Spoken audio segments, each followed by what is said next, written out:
Salam bang, Waalaikumsalam. Boleh ke saya nak masuk tingkatan 6 tapi umur saya dah 20 tahun? Okey, ini berkaitan dengan STPM.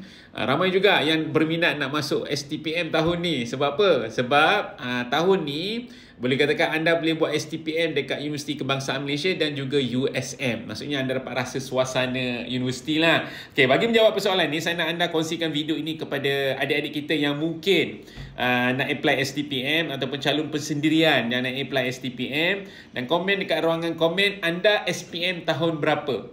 Okey, bagi anda yang berminat untuk nak sambung STPM, kalau anda adalah daripada SPM 2001, 2021, 2022 dan 2023, anda boleh mohon untuk daftar ataupun masuk ke STPM dengan cara anda buat rayuan bermula 19 Mei sehingga 25 Mei. Bagaimana untuk anda nak tentukan anda boleh apply ke tidak? Pergi dekat portal Kementerian Pendidikan Malaysia, bahagian tingkatan 6, anda masukkan nombor IC anda.